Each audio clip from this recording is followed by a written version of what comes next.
I'm not being followed by anything other than my memories of that moment. That moment that felt like an eternity to me was certainly only a few seconds, but they were the most haunting seconds of my life. For a bit of context, I'm a Canadian university student currently living in central Quebec, not like Montreal or anything, but in a very small town bordering a very small city in the middle of nowhere. The landscapes are a sort of emerald dream, with titanic mountains jutting out aggressively, all of which are blanketed in dense forests. I love my hometown. Everything's within walking distance. Friends, the bar, the lake, it's all great and nearby, so we often hit the town together. No need to drive anywhere or anything. Last night we decided to have a little bonfire on this little ridge off of the side of the lake, which really doesn't provide too much surface area for a bonfire. For this reason, the 10 of us were huddled around a dimly lit campfire instead. Guitars being played, fine alcohol is being drank, and good times are being had by all. As the night draws on, I've charged myself with keeping the bulk of the fire going. Nobody else is really too apt at any sort of camping or otherwise outdoorsy activities in my group. Up until this point, all was very normal, other than my close friend acting a little off. After our first few, he had run out and left by himself to get more. The ridge was out of sight of the road due to the dense forest path that we'd used to get to and from it, so he goes and cuts through it alone. When he gets back, he's acting like he's had 100 beers. Looks like he wasn't used to his legs. Strangely enough, he had a full case of beer with him, so I assumed he hadn't drank any more. He also wasn't gone for very long at all. Honestly, we drink together often, me and him. I know what he's like drunk, and this was particularly unusual. So he's trying to talk to people, but he just can't say real words. It was as if he was trying to perform all of the accents of normal English speech, but didn't really actually understand any words or syntax. Kind of like those videos that are meant to elucidate on what English might sound like to non-English speakers. As I mentioned before, the fire wasn't providing much in terms of light, so when we'd head off to grab some firewood, I'd usually jerry-rig my cell phone flashlight into my belt to keep the area in front of me well lit, as to not fall for fear of losing teeth. We do this a few times, and some of the others begin to lose a little motivation to collect wood, so I take matters into my own hands for the last run of the evening. This brush was completely uncultivated, super thick, very dark. The only discernible paths were about shoulder width and obstructed by the old fallen tree here and there. So I'm yanking at trees, trying to feel for anything dry. Even my phone light was falling behind waist-level foliage. I really didn't have too much lighting. Once I got a handful or so, I figured it'd be good enough for a last burn, so I get the idea to head back. But just as I get this thought, my phone falls straight to the ground. So of course, it had to land face down, blocking the flash, preventing me from finding it right away. Regardless, I didn't look for it immediately. For some reason, I decided to let the darkness sink in. Never had I been in such a dark environment that I was unable to see my hand right in front of my face. Even the brightest moonbeams couldn't breach the canopy above. However, as I focused on my surroundings, I quickly realized I was referencing my frame using a subtle glow. It was yellowish, but twisted into a green color the more I concentrated. I was immediately very startled by its lack of movement, yet duly curious. I hesitantly paced inward, carelessly leaving my phone on the ground. As I approached, the glow split distinctly into 2 yellow-green bulbs that were locked to each other. Their eyes. My vision is really bad, especially with lighting, so from a distance my eyes will merge sources of light together. For instance, I can't see stars. This caused my curiosity to go nuts. What kind of fat raccoon is trying to stalk me through the bushes? Something was hitting me, though. I was terrified. I bore a fear so intense that my stomach began to churn. My curiosity has always outweighed my fears, and this situation was no different. It watched me as I watched it. I began to know what it was. It began to know me. There was a very strange bond in that moment that chilled me to the core. I felt a connection to this living thing, but its eyes were pumping fear into my body. The worst mistake I'd ever make is to follow. Nervously, I yelled loud enough to attempt to startle whatever it may have been engaged in this chilling stare down against me at only about a 7 or 8 foot distance. Its absolutely motionless reaction to my yelp began to chip away at my sanity. Was I staring at two elaborately placed lights in the middle of the woods? No, it couldn't be. They had to be eyes, and this battle cry didn't even make the thing flinch. Because of that, part of me rationalized that it could not possibly be any animal. It's probably some kind of prank or marker for some kind of ecology job. So I pressed towards it again, walking as if I knew for sure that this could all be logically explained. As I closed the gap, my vision began to hone in on these lights. Plainly defined ovals, resplendent with the brightest darkness I've ever felt. When they were legitimately just out of my range of clear vision, the lights, which were waist level before, rose up. They rose as eyes would on a bear standing on its hind legs, instantly reducing me to a quivering mess. Odd thing is, bears don't have antlers. I haven't ever heard of a moose with piercing eyes that can stand on its hind legs either. As soon as it began to straighten up, I was already getting out of there. I just ran. Luckily, I managed to kick my phone out of the dirt and hurriedly picked it up. The flashlight was still going, making it really easy to spot once I perturbed it. Rolling through the woods, illuminating phone now in hand, I made it back to my campfire completely out of breath. Now, normally I'd spray this story all over my friends, but I knew they'd just think I went freaking nuts or hit my head collecting wood. Also, considering I didn't have a bundle of sticks anymore, my shortness of breath was probably a little unjustified. I sat down and noticed that my friend from before was still being very strange, but it seemed like with every passing minute, he was adapting more to the conversation and was steadily attempting to contribute more and more. We're all good friends, which is why I find this unusual considering the fact that he legitimately could not speak English 1 minute, then within 15 he's practically back to normal. Still, something was off. He was the last to leave the campfire. Even after the other guys had petered out, he just stayed and stared at the ashes. After most of us had gotten home, he calls me. An entire minute of silence. The whole time I'm shouting at him to tell me where he is, and that if he's too drunk to get home, I'll go and find him. Disturbingly, he just hangs up. After a cigarette and another half of beer, he calls me back again. This time, he's trying to talk, but like before, he can't pronounce any words again. He never did touch that case of beer he brought, by the way, just sat next to it during the whole fire. So I tell him to stop being an idiot and to tell me where he is. Hangs up again, leaving me to figure he's just drunk, emotional, and that I was maybe a bit too harsh on him. Honestly though, I was just so shaken up I needed to confide in somebody about what I had just seen, but he was incapacitated and it frustrated me. After that, I went to bed because I figured he was just strangely drunk. It was insanely weird to me, but I had a few drinks too, so I wasn't really having any of this crap and figured I'd try to get some sleep. When I wake up this morning, I have a text from his roommate asking me why he saw him crawl out from underneath his car and drive away this morning. We haven't seen him since, and his roommate said he thought he never made it home because he didn't come in. So, what is wrong with my friend?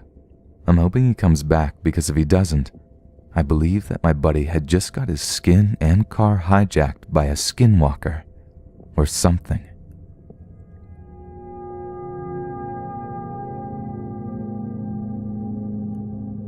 For a little background on my story, I live in a small town outside Kansas City, Kansas, technically a part of it because of the unified government, but the area I live in has a lot of history around it.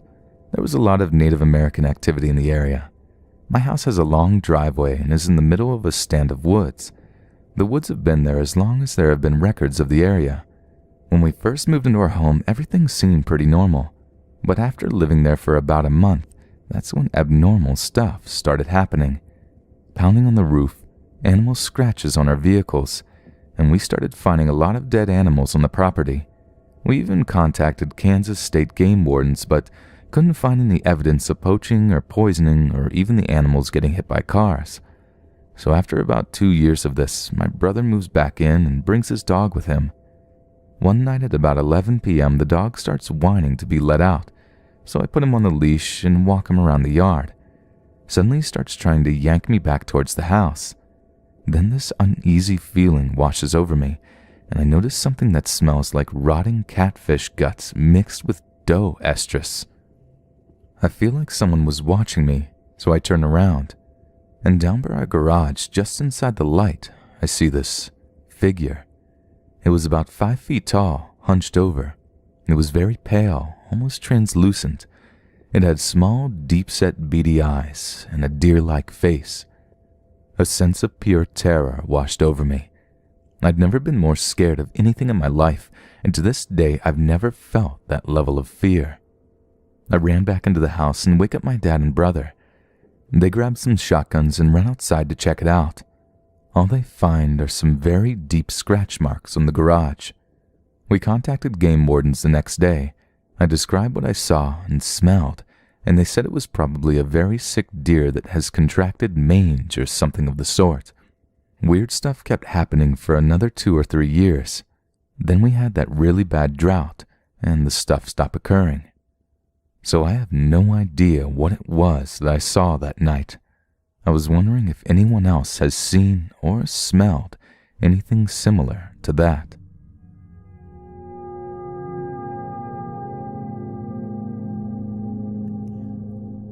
I need help. I live in a rural area of Georgia. I don't know if my religion has anything to do with this, but I'm a pagan. These past 2 years have been a nightmare. There have been a few incidents, and I don't know what to do. The first thing that happened was about 1 year and 8 months ago. I was walking in this patch of woods, about 20 to 25 acres, listening to music. At some point I dropped my phone and knocked the earbuds out. After I bent down, I said, "Oh, crap." And a few seconds later, I heard the word repeated back to me in this, forced tone. It seemed to be coming from all sides of me. The smell hit me like sulfur and smoke. It was all so strange, but I guess I just kind of brushed it off and went home. The second was a few months ago. Me and this girl had just started talking, and I invited her over and we wanted to go on a walk. I'd say it was 10 when we went out. There's this neighborhood being built that no one lived in at the time. We were going to break into a house that was never done being built. This was a bad idea, but I wanted to impress her. I tried to kick the door in, but seconds later I heard 2 thuds and the doorknob shook. We just kind of looked at each other with this mutual, let's get out of here look. After that, we decided to go into another one a few blocks away. Another bad idea. We got there and looked in one of the windows, and this sense of overwhelming dread hit me and her. It was like the most horrifying thing I've ever felt. We didn't see it, but it was there. I have no doubt in my mind it was. When we began to walk home, she said she saw something getting closer, but said not to turn around. I don't know what she saw. Maybe she was just freaked out. We did get home safe, though. The next time I was with a close friend. I was in the car on the way to the gas station. We saw this white deer in a ditch. At first I thought it was fake, like some sort of decoy, but it was watching the car intently, like moving its head. So after we got what we needed and started heading home, we saw the deer twice more in different locations, doing the same head-twisting thing. I FaceTimed her later to find out she saw it again on the way home. Around this time, my neighbor's cat was killed. She was found with her throat ripped out. The most recent thing, I have this roommate. He's a really sweet guy. He had gone out one night, and my parents are never home anyway, so I was alone. I went to do a perimeter check of the house, and I just felt that dread again. I got through most of the house, locking windows and doors and such. When I got to his room, it was at the window. I'm a transgender male. I don't know if the hormones or if a cisgender man would cry in this situation, but I just burst into tears. Luckily, his window was already locked. I just shut the door and walked out. What do I do? I like walking at night, but I've been scared too lately, and this is completely true. I wish I had proof, but I don't. Has anyone had anything like this happen? I've been reading into all of this. I don't want to say the name, but I think this is what I saw. Please help.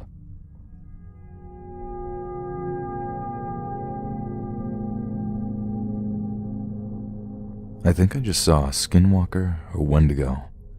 I live in southeastern Pennsylvania, and I know some have seen Skinwalkers in midwestern parts of PA, but I was in the car riding on my way to work this morning, and I always look out the window. I wasn't driving. There are a lot of deer in my area, and I see them frequently. There's an area that has houses, but there are a lot of wooded sections surrounding the houses. While looking out the window, I see in the woods what looks like a deer, only it looks like it's crouching down like a person does on its knees. The face also looked distorted, like it was deformed. Its horns weren't even right, if that makes sense. It was just staring, not moving. Which I've seen deer do before, but its eyes weren't on the side of its face like they were supposed to be. They were in the front. And I think that's what made this sighting so unsettling.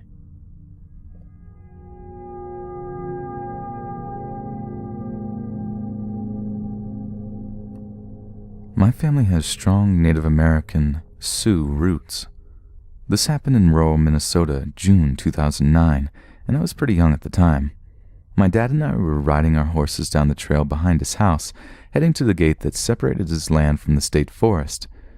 As we neared the gate, the horses' heads lifted and their ears perked with alarm. We followed their line of sight, noticing animal movement around a clump of trees. It appeared to be a dog or coyote sniffing around, so my dad pointed it out. "Hey, look at that, a coyote." We didn't think a lot of it.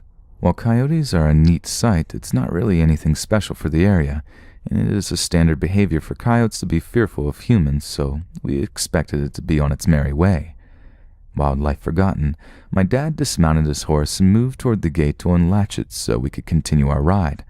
But as he was doing so, the animal headed in our direction only until it was only a few feet away behind the fence. It stopped, and we were stunned not only by its audacity, but by the size of it. It was absolutely huge and definitely not a coyote, but a unique attribute was the purple collar it sported.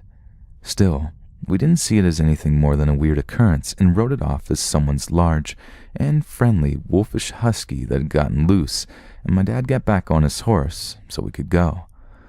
Once my dad got off the ground again, this thing started to move, and gosh, was it intelligent. It easily glided under the fence and went straight to me. Smaller person on a smaller horse, but its eyes were on my dad, obviously trying to calculate what he was going to do. It circled my horse and began attempting to separate her from the other one, which was when we both realized something was wrong with this situation. It did not look crazed. There was no foaming at the mouth or unnatural movements. That's what was unnerving.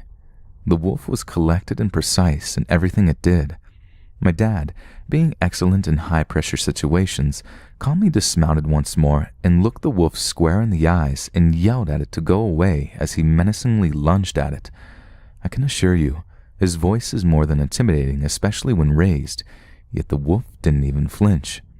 Next, he instructed me to steer my horse, being the more aggressive equine of the two, so the wolf was between her rear end and the fence post. I do as asked, and his plan works. Almost. She kicked the wolf hard, as we could hear its skull collide with her hoof in the fence posts. And this didn't faze it. It got back up without any visible signs of pain or injury. At this point, my dad explained that we were going to turn around and try to go to the barn, figuring it wouldn't follow us to the front yard. We began walking back, him leading the horses and me riding mine, but the wolf's interest was trained on me, and it didn't give up on circling my horse. About halfway to the barn, my dad saw the wolf wasn't going to flee and called 911 to get help. The emergency responder was very dismissive, and my dad was fighting with her to send officers. The wolf picked up on his distraction and took this opportunity to attack my horse, snapping at her legs. I panicked, screeching to my dad she was being attacked, and he requested for help a last time before telling the responder that he had to go. We reached the front yard without any major issues, but progress was slow going because my dad had to watch the wolf, the horses, and me. Meanwhile, it remained solely intrigued in me and kept circling. Unfortunately, the plan to use the barn fell through after remembering we closed the garage-like door, and the only way to open it was manually from inside the barn. Not wanting to leave us alone with the wolf, my dad rerouted us to the dog kennel, which was surrounded by a decently sized fence. The wolf didn't follow me or the horses, and my dad closed us in while he went to the house to retrieve his rifle. The wolf nosed around the yard casually until my dad returned, and after seeing his gun, the wolf ran. My dad fired but didn't manage to hit it despite being an excellent shot.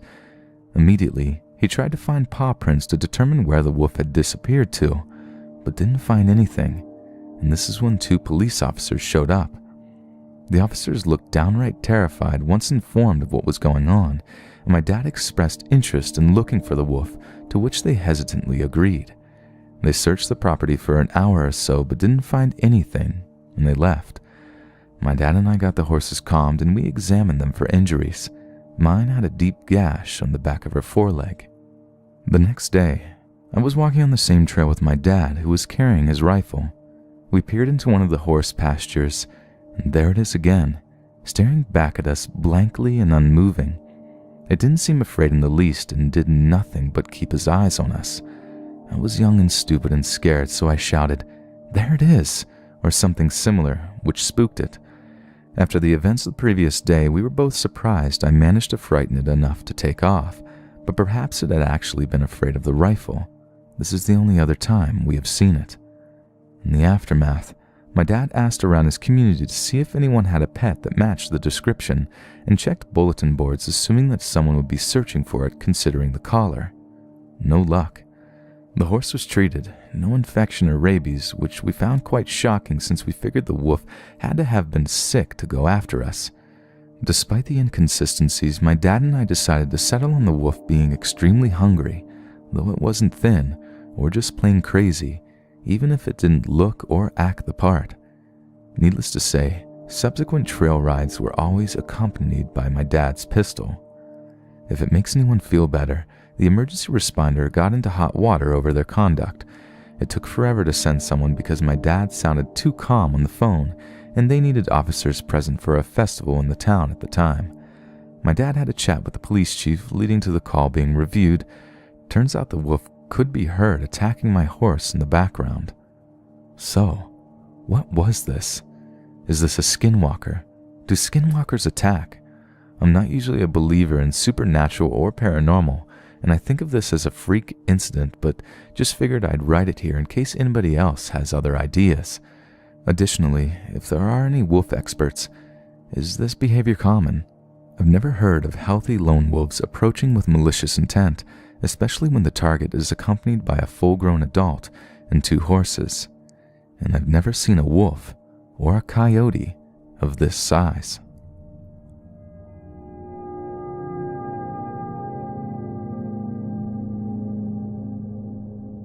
I'm not sure what to think of what happened.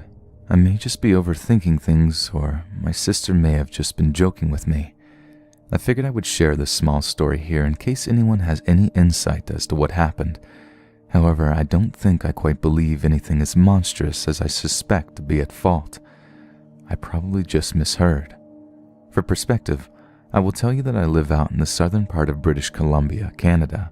I live a good half-hour away from the nearest town by car, and my home is completely surrounded by forest with a few distant neighbors. It is not uncommon for us to see and hear coyotes, wolves, bears, and cougars, so we have a large dog for protection. However, the latest dog just passed on, so our new protector is just a puppy, and she's not very brave just yet, and I don't think she could have helped the situation if she had wanted to. It happened the summer after my graduation. I got a call from one of my neighbors asking if I could tend to her garden while her and her husband went on a fishing trip. I took the walk down the hill with my dog through the brush so that she could lay out the details of specific care her plants would need. My family have known this woman since we moved into our home 20 years ago, and as children, we would all go down to visit her, make her cards and chat, and she would allow us to play in her swimming pool in the summer. I trust her completely and have house sat for her before, so it was no odd request for my sister and I to go out and help. The garden was new and absolutely beautiful. I have a garden of my own, but it was nothing compared to hers, which was gated in and was in pristine condition. The mosquitoes were horrid, so she made her instructions short and I retreated back up the hill to inform my little sister of our assignment. The first day was terribly hot. My sister and I attempted to get up early to evade the heat and bloodsuckers, but in the end they were all sitting in the shade waiting for us to arrive. It took a full hour and a half to completely soak the entire garden, and by then we were sweating, bloody, itchy, and irritable from all our newfound bite marks. We were supposed to water the garden every morning, so that the sun wouldn't dry up the water throughout the day. So I got up early to wake my sister who, after yesterday's entertainment, refused to go down with me, protesting that she wanted to sleep in and to leave her alone. Not wanting to be held responsible for the demise of my neighbor's veggies, I reluctantly trotted down the path to my neighbor's. Both my dogs were off on some squirrel-infested adventure, so the trek was made alone. Only a few birds that morning until I made it down farther, and the closer I got, the quieter it became. My attention, however, was on the sun, and I wanted to finish my task ASAP. When I was almost done, I took a stretch and went to turn off the hose, wiping the sweat from my forehead. Across the field from the garden, I thought I heard a person, which would have been very odd, so I stood still to listen. What I heard was my sister calling my name in a shrill voice. My sister and I would often call each other in a strange, exaggerated screeches and voices in just that particular way. I knew for a fact my sister is far too lazy to hike all the way down and sneak through the bush across a field just to yell my name. I listened again, but I heard nothing. Finishing up, I assumed I had just misheard, believing it to have been a bird or something, though the odd happening stuck in my mind.